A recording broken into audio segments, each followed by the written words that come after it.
সাভারে হানি ট্র্যাপ চক্রের ৩ সদস্যকে আটক করেছে পুলিশ। মঙ্গলবার গভীর রাতে সাভার পৌর এলাকার ১ নং ওয়ার্ডের রেডিও কলোনি ভাটপাড়া মহল্লার জাহাঙ্গীরের মালিকানাধীন মানসুরা ভিলার ৫ম তলায় অভিযান চালিয়ে তাদের ৩ জনকে আটক করে পুলিশ। আটককৃতরা হলেন জলি আক্তার ও সাকিবুল হাসান।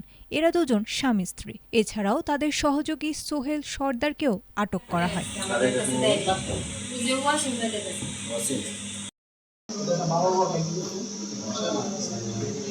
এ সময় ভিকটিম আদনান হোসেনকে মুখ ও পা বাঁধা অবস্থায় উদ্ধার করা হয়। পুলিশ জানায় ওই বাড়িতে হানি ট্র্যাপ চক্রের ৩ সদস্য আদনান হোসেনকে হানি ট্র্যাপ চক্রের ফাঁদে ফেলে মোটা অঙ্কের টাকা দাবি করেন।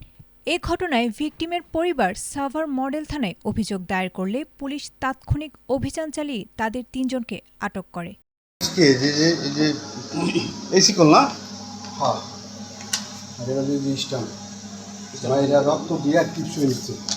এ সময় তাদের কাছ থেকে মোবাইল সহ বিভিন্ন সরঞ্জামাদি উদ্ধার করা হয়। দুপুরে তাদেরকে আদালতে প্রেরণ করা হবে বলে জানিয়েছেন সাভার মডেল থানার ওসি সাইফুল আলম।